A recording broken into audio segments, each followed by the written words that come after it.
Welcome to the Dealing with Goliath podcast. The mission of Dealing with Goliath is to sharpen the psychological edge of negotiation, ethical influencing, and high-impact conversations for business leaders who want to be more effective under pressure, uncover hidden value, and build greater connection, all while increasing profitability.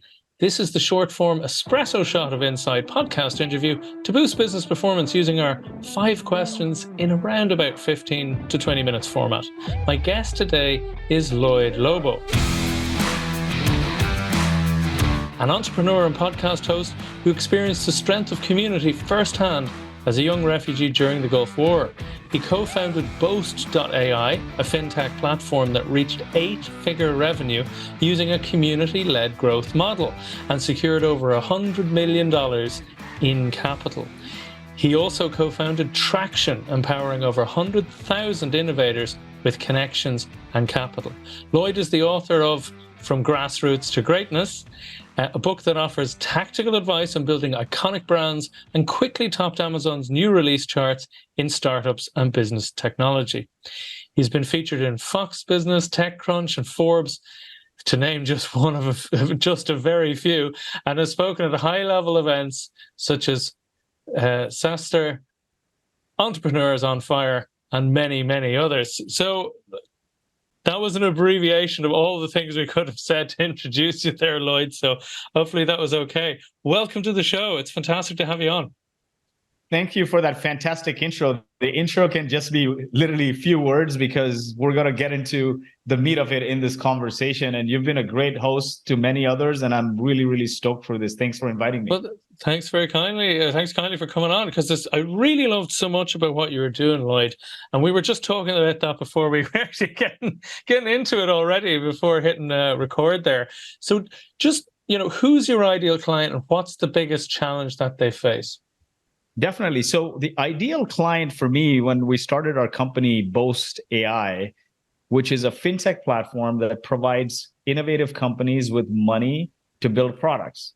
If you're developing new products or improving existing products or technologies, there's hundreds of billions in R&D tax credits and innovation funding. Like Ireland has it, UK has it, Canada has it, US has it. But the problem is it's a cumbersome application process.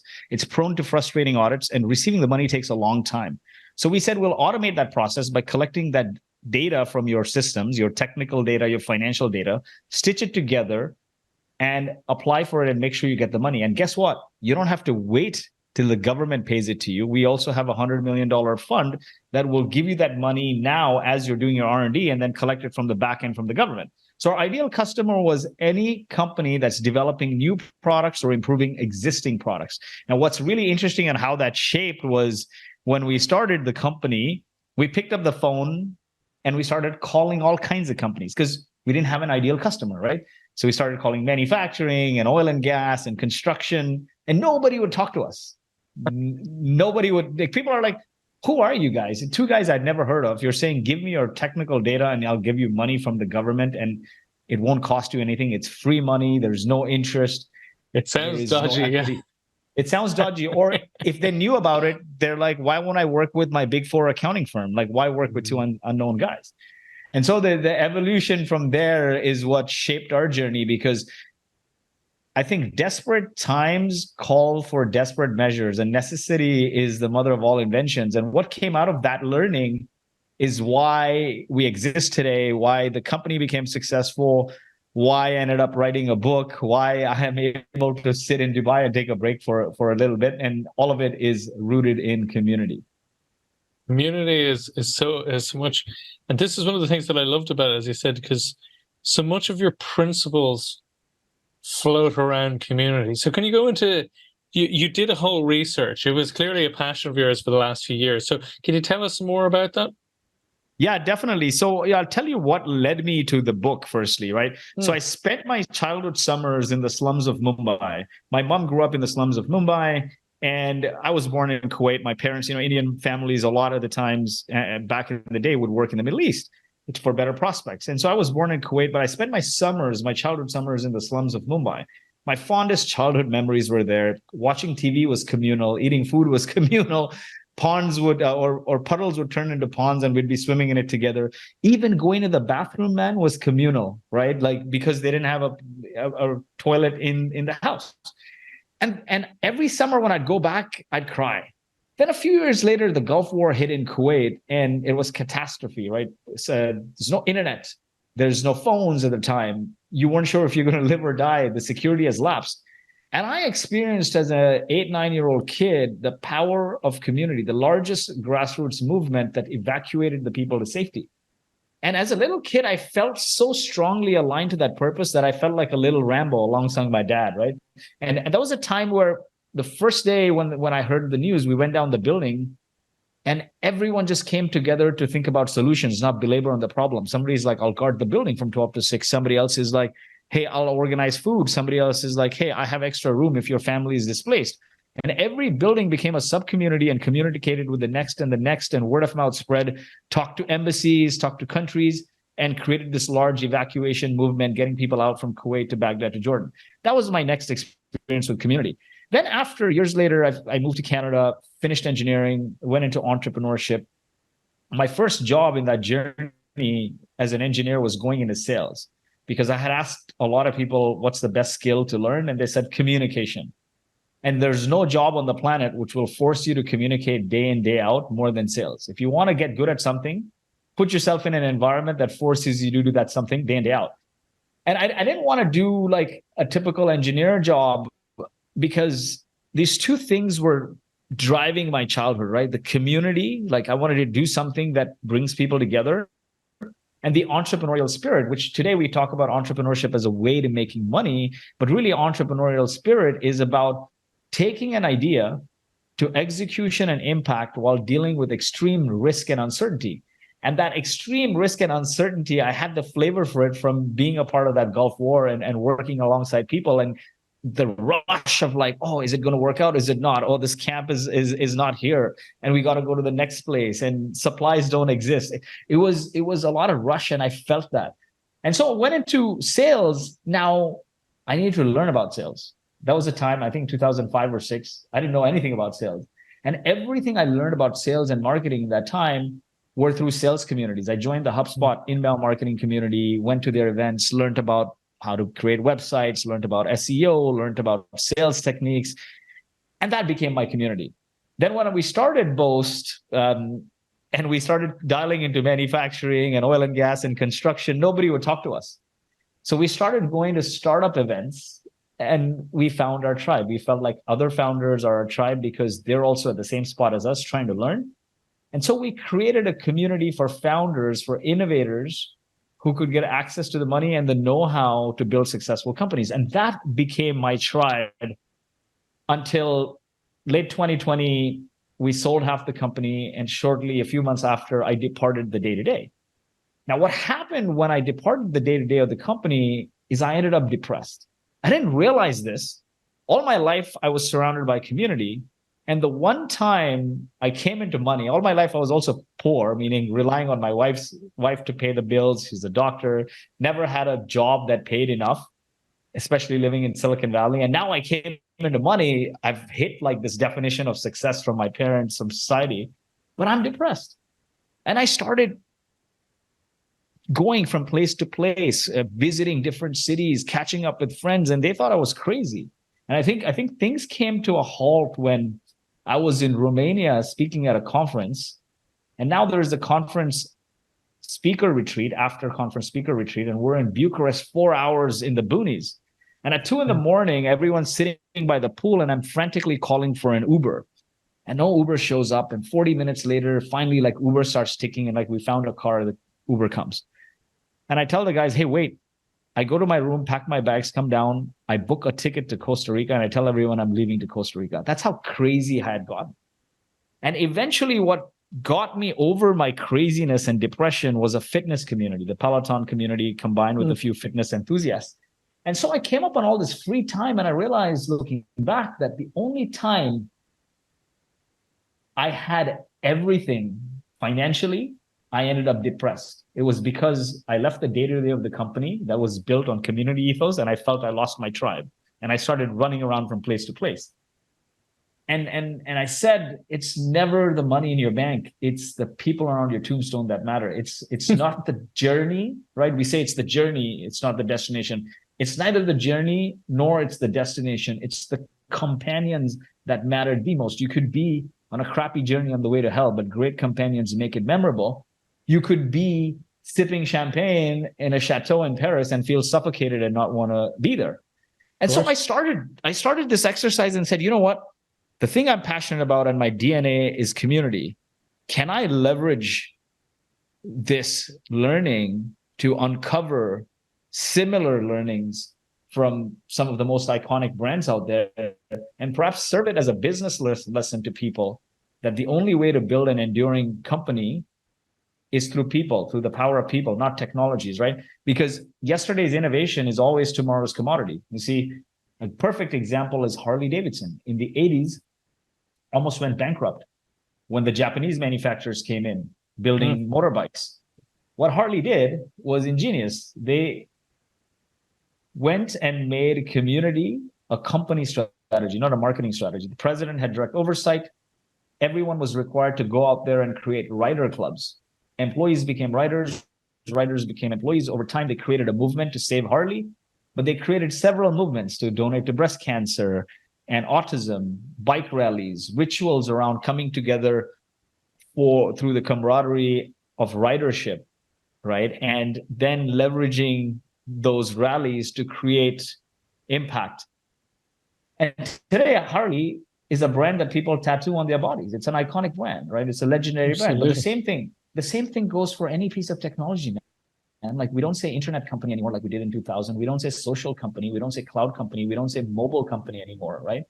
It's the same way. There's so much talk about AI. Eventually, every company will have intelligence, like they do a mobile app, and like they'll have a social element.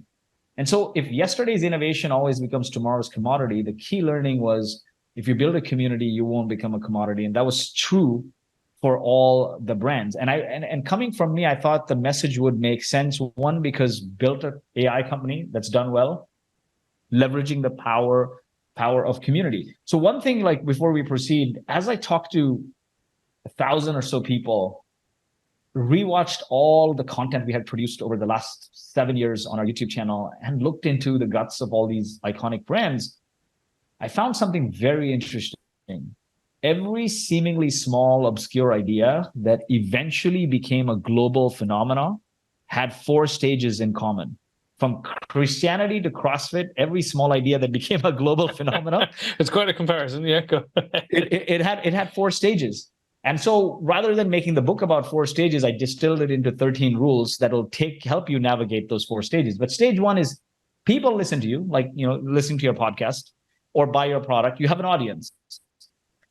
When you bring that audience together to interact with one another, you start having a community. It's a community. Now, how you go from community to the next level is when that community comes together to create impact towards a greater purpose that is far beyond your product or profit, it becomes a movement. And when the movement has undying faith in its purpose through sustained rituals, over time, it becomes a cult or a religion. And I found that theme very consistently: audience, community, movement, religion. Boast made the journey to community, but that journey helped us get to 10 million, bootstrap to 10 million ARR with no marketing team. Our investors who end up buying half the company also came through that community.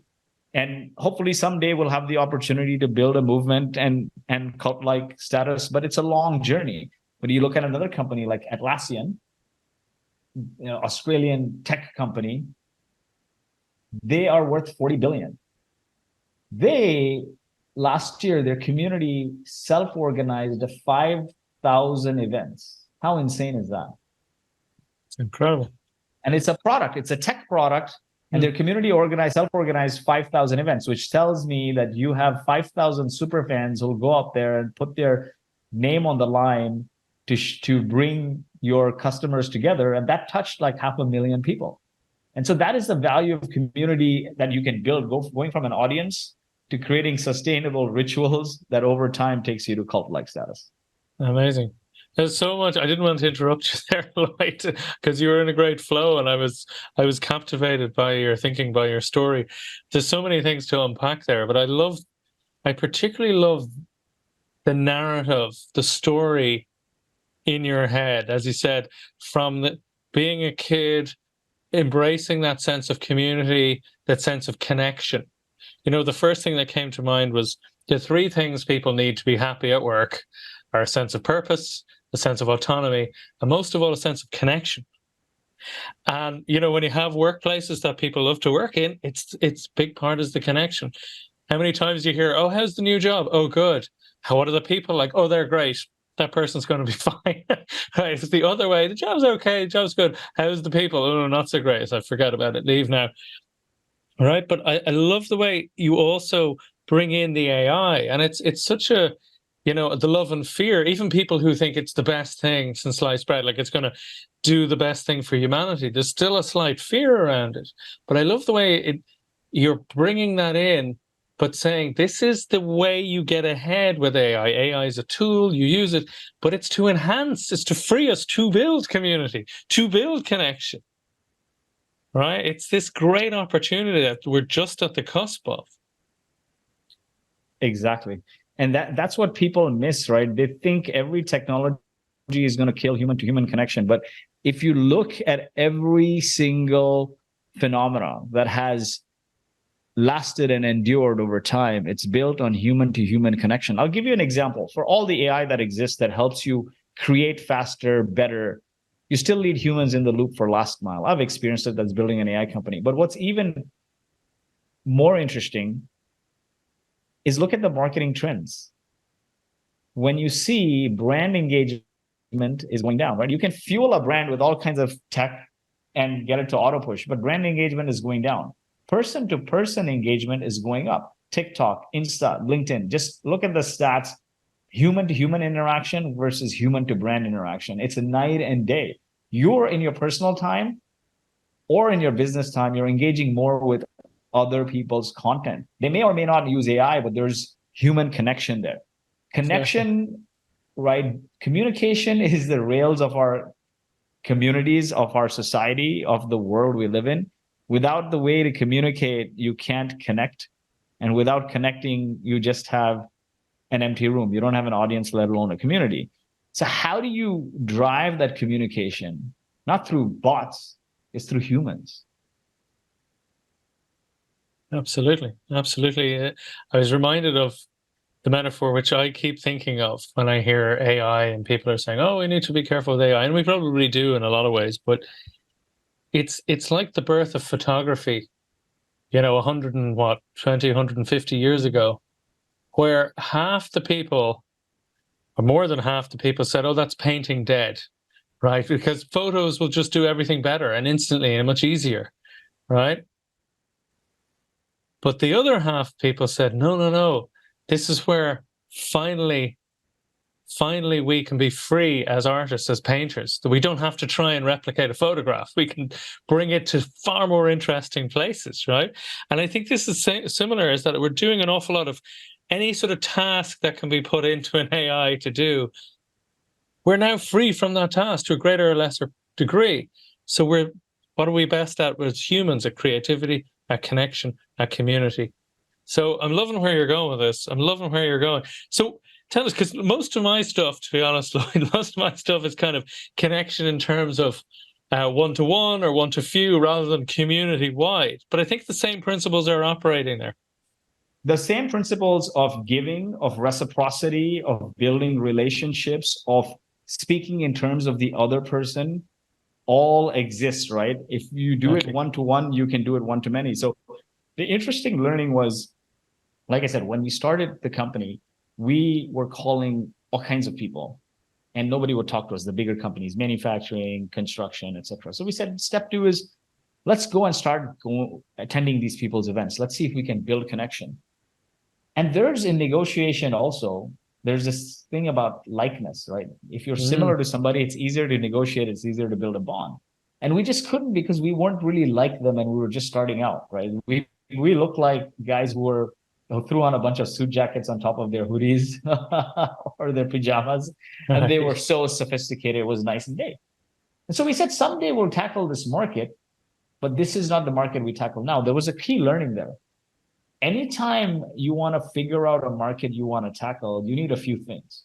One is, can you relate with that market? Do you have the passion to serve that market? Because building a product business is fine. Like, you can tackle any market, but building a community-led company, you need to have passion for the customer you're serving. If you don't have the passion for the customer you're serving, it's going to take a long time, and it's a long slog. Building anything successful is a long slog, and you may not last. You will give up. So having the passion for that community, something you enjoy, something you can vibe with, is important. The other one is it a large growing market? The next one is, do they have a propensity to pay? And the final one is there an ease of access? I mean, you could be passionate about this market. I mean, let's say you're passionate about doctors and what they're doing, and it's a large growing market. But if you can't access them because they're so hard to reach, you'll kill yourself, right? In 6 months, you're gonna it'll be gone. So I think it's worth your while to find the intersection of those. What are you passionate about, and what is easily accessible, especially in the early days? So we started going to these startup events, which were very easily accessible to us, and we could vibe with them. So it felt like our tribe. And the more we talked to them, we realized something very interesting in 2012. All the conversations and events we went to were centered around high-level CEO platitudes. It's like companies who are 20, 30, 50 million in revenue. The CEO is talking about the aspiration of building this company. And I'm like, all the people I'm meeting here are great, but the content is not helpful to me as a founder. And I guess why that was happening was there were a lot of event organizers putting together events, not founders. So I'm like, that's not really helpful to me if I want to go from 0 to 1 or 1 to 5. Number two, what we learned was, and this was a small city in Canada, in Calgary, where we started the company. Although now we're in San Francisco and Toronto and everywhere else. But sometimes you got to start in an area where it's small, do things that don't scale, so you can provide love and then expand from there. And the other thing we found in that city was the media wouldn't cover startups at all. Nobody would want to help startups, really. This is 2012. It wasn't a thing. Other service providers we talked to said, hey, why are you going after these startups? They'll never pay, and then you'll go belly up. Our competitors said the same.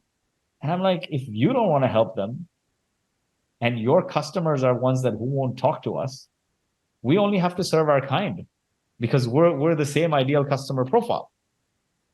Fast forward 2023, I mean, the startup market has exploded, right? It was the fastest growing market over time, and the bet played out. I think one of the key things there is also you got to be contrarian to everyone else and be right? When everyone else is running away from something, you got to gravitate towards it if it makes sense, and you have to have that opinion on it and be strong and not waver.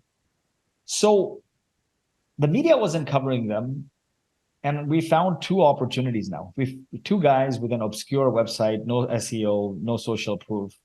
So we said, why don't we host meetups where we invite people who are 4 or 5 million in revenue and can talk to somebody who's at 0, 1 more intentionally. It'll be more tactical.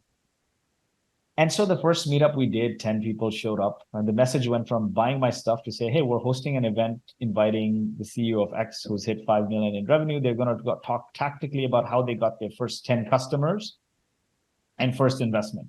We got a few spots. Would you like to join? There's going to be free pizza. I did it at the co-working space, no cost other than the $20 or $30 it costs to order 3 pizzas.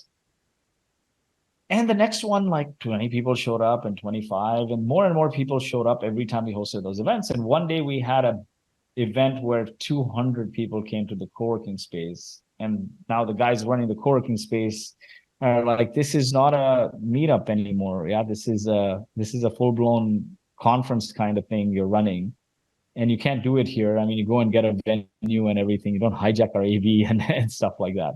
We took their AV screen and put it in the middle of the co-working space and hijacked all the desks and so on.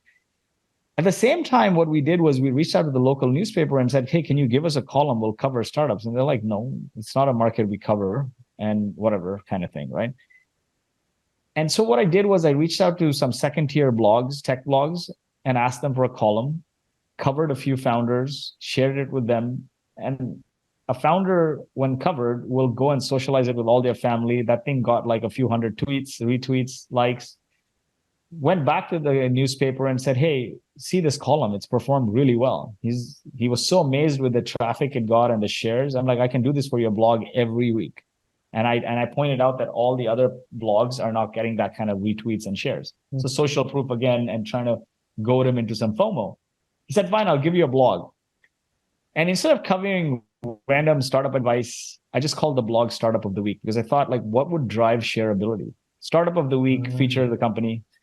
And I shared it again with another founder who I had covered as startup. You're the startup of the week, first startup of the week for the local newspaper, although it was just a blog that they could take away anytime. They shared it so widely that the editor calls me, and I'll never forget that day, in like before the week is out. And he said, "This has blown up. If you commit to writing it every week, we'll give you a print column." I wasn't getting paid, by the way. I'm like, "Fine, I'll do it for free." And so I wrote that column every week, and it sparked two things or three things. One, we got a backlink every week from the highest domain authority website that there could be, and our seemingly obscure website now got link juiced, SEO juiced up the wazoo. Two, our brand got social proof. We went from being two unknown guys to being like, "Oh, he writes for the Calgary Herald, right? This local newspaper." And the third thing is, when every Monday morning, an entrepreneur goes at 6 or 7 a.m. to the local newspaper stand to buy a paper, they're buying a bunch of papers and taking clippings and sharing it on social. So it creates this loop. And now then we had a intake form where people could apply for Startup of the Week. So I started building our email database. And then we would invite them for the meetups, and that started fueling our community. And so a couple more learnings from that whole experience were, if you want to build anything great in life, you need three ingredients. One is communication. Communication is everything. Two is creation. You need to be able to create. And three is consistency. Compound interest on consistency over time is what we call overnight success. So those three things. The second framework is extremely, extremely helpful actually when you're negotiating and building social proof, is nail down your ideal customer. I mean, I described how you figure out who to target, but once you figure out who to target, you got to figure out what are their aspirations and goals, what are their problems, and what gets in the way. Really understand them. See, what we did was we started going to all the startup events, having lunches and dinners with startup folks, and then participating in hackathons, basically figuring out where they eat, breathe, drink, sleep, and going there and spending time becoming one with them. Once you have a good understanding and you know, like maybe 50, 100, 200 burning questions, problems they face, then you have a good understanding of this ideal customer profile. You want to tap into their aspiration. A lot of us tap into problems. Problems are like, okay, I need to solve this problem, and it's an immediate thing. And aspiration is a long-term thing. It helps you build something enduring, right? You latch onto the aspiration and what gets in the way. So problem, you can create content around for today, and you need both, but the aspiration is a forever. And once you have that understanding, then you start mapping out the circle of influence for that ideal customer, meaning who are other people they follow. So I make a list of them, and I can invite them to my show or speakers to my meetup. It gives me great content, and I get the social proof. What other channels, where do they hang out? What other channels do they participate in? So do they read TechCrunch? Do they hang out on LinkedIn, or are they on TikTok? So that gives you your distribution strategy. And the last one is, what other tools and services do they buy that's ancillary to yours? So that will give you a list of people to partner with, sponsor with. And so when you then start implementing that strategy into your content creation mechanism, you have maybe a podcast or a meetup with a speaker sponsored by, with an ad or a discount from some tool or service they buy. And maybe the guest host, the episode guest host would be another media influencer. And when they come to your event or they come to your podcast, they're like, "Oh, this feels like my tribe." And when you do that over and over and over again, you build social proof, you build visibility and credibility, but you also build this thing where you draw reciprocity from them. You're giving and giving and giving so much free stuff that they want to give back. You build familiarity, and the only way to win is doing that, is being visible and credible, and then eventually the money follows. And all of this comes from caring, that you actually care. You reason you're trying to understand their situation, their needs, as all of that, what you're saying, their aspirations above their problems or struggles. It's because you actually care. And I love that, as you said, because people pick up on that. They can tell instantly if they're being sold to, or if it's actually like a win-win, or is it you actually care about my situation. I love that. That's the founding block of the whole structure. But amazing story of how you built that sense of community, that sense of, as you said, a sense of feeling for tribe. That when people came on your show or people came on as a guest, that they thought, yeah, this is right. This feels like I'm in the group that I'm meant to be in. Feels communal. Amazing. Exactly. And one really interesting thing is, as I talk to all these companies, these community-led businesses, these enduring brands built on the power of people to people, there were very similar values amongst all of them.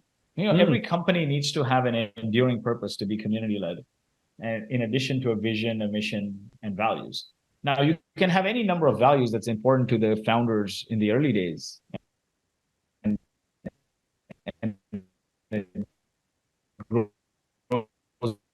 over time, but to be community or community sustained. I call it the camper framework, and I'll dive into what camper is, but my theory is if you institute camper proactively into your company, into your community, you'll build happy campers, which sounds cheesy, but C stands for connection. These companies, they foster genuine bonds, build bridges, and nurture relationships. Because when people feel connected, right, it empowers them to grow and support one another. The next one is autonomy. You grant freedom and independence while encouraging responsibility. When people have the space to make their own decisions, they take ownership, right?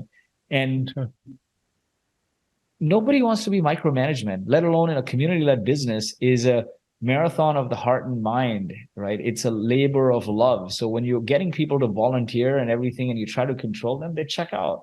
You have to give people autonomy. And I gave the example of Atlassian's community hosting 5,000 events coming together on their own, or the Harley Davidson community, which created these movements.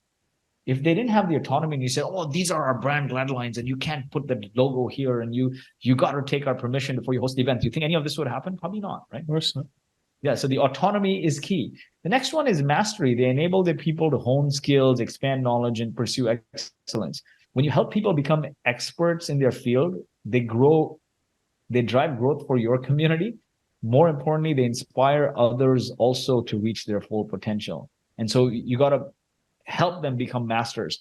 The fourth one is purpose, having a purpose that's greater than your product or your profits, right? When your culture is encouraging people to make a difference, they find fulfillment in their work. See, in 2023, everyone, despite they're afraid of the jobs and layoffs, everyone has the ability to earn. Social media is everywhere.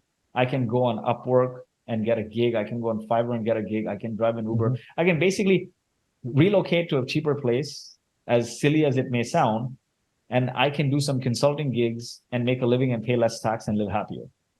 So if I have to go and be on somebody else's time and dime, but I have so many friends who've been laid off that actually are doing well by just doing consulting work. So the purpose, whether or not you're a community-led company, is going to be key looking into the future. It's like, hey, am I just lacing the pockets of a company, or am I creating impact that's beyond the profits? Like a Patagonia, right? They promote environmental stewardship and donate 1% of their profits to nature preservation.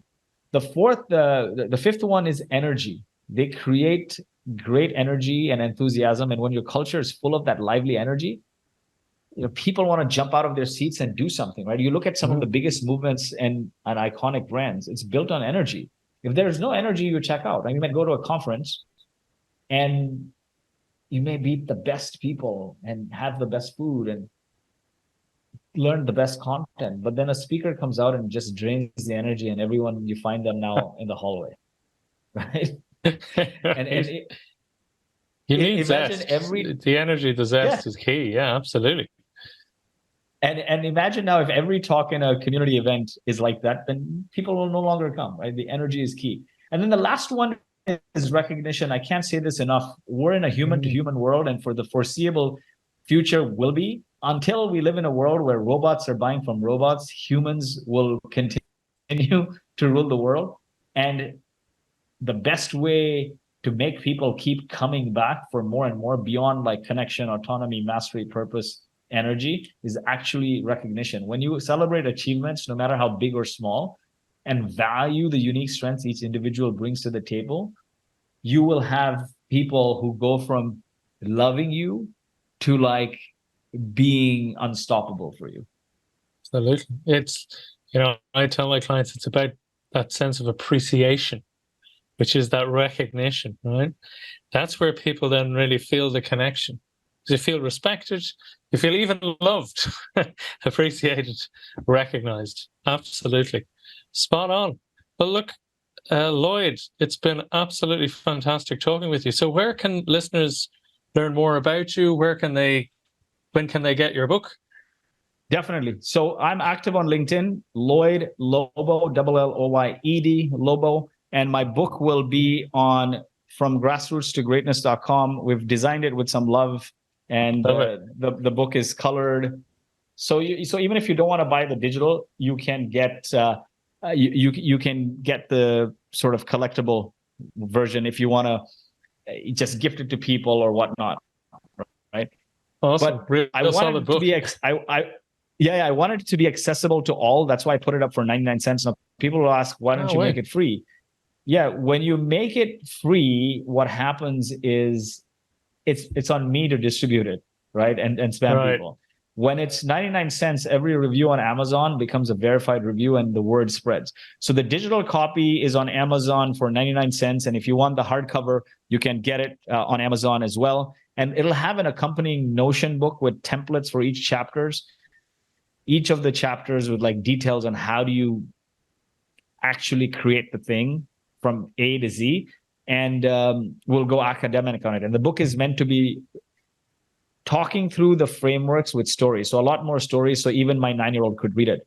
So thank you so much. Check it out on from grassroots to greatness. And Al, drop me your address. I'd love to send you first week of October a signed hard copy. And that would be fantastic. I'm looking forward to that. I'll buy it on digital copy, but I'd love the hard copy as well. I'd love to have both. That's fantastic. Yeah, definitely. So thank you so much for coming on the show, Lloyd. That's been absolutely fantastic. And as I said, all those links and references will be obviously below the video and below in the podcast notes as well.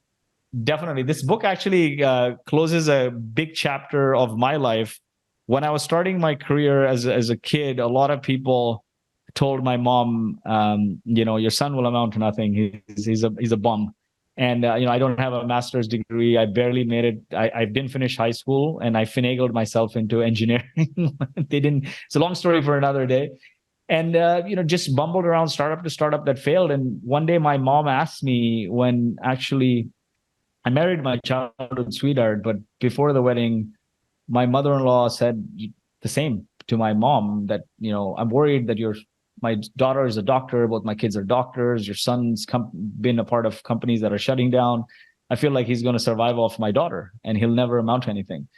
And despite building a successful company, it never felt like I hit that mark, because my mom asked me that day, are they right about my son? Did I make a mistake never working and sacrificing my career to raise you? Did I raise you wrong? And so with this book, my goal is for it to be a bestseller, so I can give copy one of bestseller to my mom and say, no, you didn't raise me right. you didn't raise me wrong. You raised me the right way. I may have not done my master's degree or, not been a bum, but a bunch of people in business find the book valuable. So it completes that journey for me. Thank you so much. That's a real victory. I love the way it's not the $100 million company, it's the book that matters. It's the book that matters, because I said right there, right, as soon as we came into money, sold half the company, I ended up depressed and started going from place to place. I didn't once think about the money. I thought I lost my tribe, and then I realized the value. What is more important, having a money and being on a private jet with people who don't care for you, or being in a slum somewhere with people you love and you can laugh every day? Absolutely. To me, that was it. So this became actually a bigger victory for me than anything else. So thank you so much, Al, for featuring me on your show. Outstanding. Thanks so much, Lloyd. Thank you.